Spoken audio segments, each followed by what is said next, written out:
students across Texas head back to school, a new state law is now in effect, banning cell phone use during class. House Bill 1481 requires districts to create policies limiting devices during instructional time.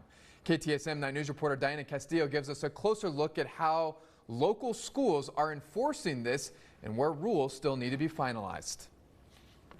Starting September 1st, students won't be allowed to use their phones or even their smartwatches while in school. Now that's unless a teacher approves it or a student has a medical need. However, some officials say this new law only adds to what has been in place for years. Before we get started, some housekeeping items. Let's turn off our cell phones, our devices, and you're going to place them in the pockets. No phones in the classroom, a rule many already follow. But now it's law. House Bill 1481 gives school districts the power to set firm limits on device use during class. It requires clear policies, but leaves enforcement up to each district. At Canutillo ISD, the policy has been in place for years. Phones off, backpacks only. We've already been limiting the use of cell phones and other devices during class time. So we're going to continue doing that. We've informed our parents, informed our students that during class time, during instructional time, they are to keep those cell phones turned off and in their backpacks. But Anthony ISD takes it further, requiring its students to put their phones in pouches when they arrive. We just thought it would be good for them to put them away in a safe place so they can focus 100% on their academic learning. Dr. Troncoso says the policy started last year.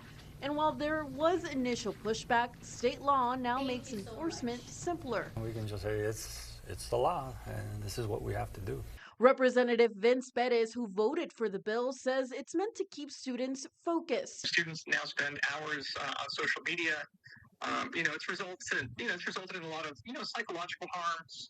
A lot of pressure that didn't previously exist. And while they're in school, they really need to be focused on their teacher and focused on learning, and that's what this bill does. Other districts are taking a slower approach. EPISD tells KTSM it's still finalizing its policy and expects to release details in September. YISD says it will enforce the law with students required to keep their phones in their backpacks or in a designated storage area. The law allows districts to confiscate phones after multiple warnings and requires them to notify parents. Now, Anthony ISD currently charges a $15 fee to return a device, but officials say that that's rare. Emergency use and medical exceptions like diabetes monitoring are still protected. In the newsroom, Diana Castillo, KTSM 9 News.